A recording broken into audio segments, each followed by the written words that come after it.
The aura. In the New Age, the term aura is something that, well, is used all the time. I see it in the newspapers. I see it constantly being associated with the impact of human beings. But so little about the aura is really understood. Most assume that the aura is an energy field that is given off by the form, rather than seeing that the aura is a full expression of and a controlling agent of the way in which the form is going to work. We do not have the same auras, as you will see. The first thing to understand about the nature of the aura is how big it is. What you get to see in human design, through the mechanics of human design, is that you get to see how easily you are conditioned by another human being when that human being enters into your aura. And think about the size of auras. If you stretch your arms out in either direction from your body, and you imagine that they could be twice as long as they are, and you formed a sphere all the way around you, this is fundamentally the extent of your aura. Now, aura does fluctuate, but it's also something to grasp about the nature of aura, is that it is not hindered by walls or floors or ceilings. The reality is that when you are standing in a room in an apartment complex and you have a common wall that you share with a neighbor, the fact is that as you stand beside that wall, your aura is penetrating into the other space. Not only is it penetrating into the other space, but obviously it can be deeply impacted and conditioned if somebody is in that other space and they are connected to your aura. It is one of the things about entering into this process of discovering yourself, is understanding how important it is to protect your aura, particularly when you're sleeping. You know, it is one of the deepest recommendations of human design when you enter into this process of the experiment of strategy and authority, that you sleep in your own space, that you protect your aura from conditioning. Now, auras are not the same. They're not the same at all. What we get to see in human design mechanics is we get to see that there are 4 types: manifestor, generator, projector, and reflector. Each of these types express themselves through their aura. If you're dealing with a manifestor, as an example, a manifestor has a closed and repelling aura. What that literally means is that the moment that somebody comes towards a manifestor, that their own aura is being pushed back. It is one of the reasons that life can be rather difficult for manifestors, particularly manifestor mothers dealing with young children. The reality is that the closed aura is something that can result in, a reaction from others that really is not accurate.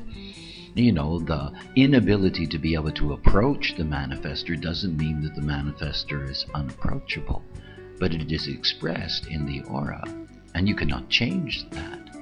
You can become aware of it as a manifestor. And in becoming aware of it, you can take so much of the burden of your social dynamic off of your shoulders. If you're a generator, you have an open and enveloping aura. This is the most powerful aura that we have. The generator aura, generators are the key to life on this planet. They literally generate the life force of the planet.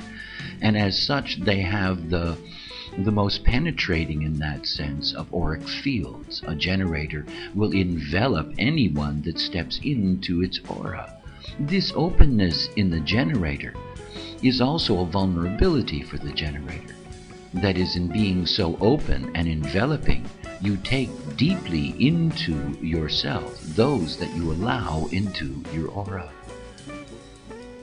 And then we come to the non-energy types, the projector and the reflector.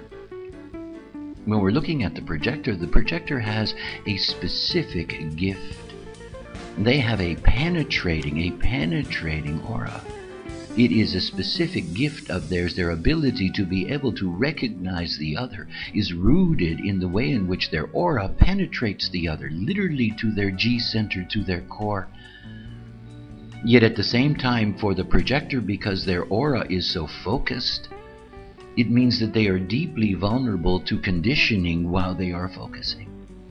It also means that when we are looking at the difference between a generator and a projector, we see that a generator's aura can take in many beings at the same time, while the projector aura is only designed to deal with one person at a time.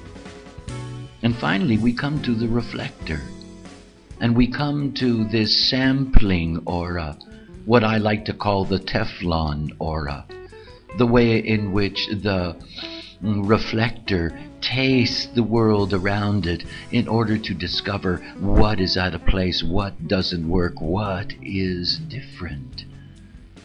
You see, type is not simply a matter of looking at the strategy and authority that arises out of the graphic on the piece of paper. It's about recognizing that your type is alive in your aura itself, and the way in which your aura operates is impacting everyone that you're going to meet in this life. In so many ways, it is your aura that is defining you as a being. It is what, in essence, the other means. To be aware of the aura that you carry, to understand what it means to be one of these types, and to take advantage of the strategy and authority that is there. This brings the great refinement in life and the transformation of the life, and it's always about the other.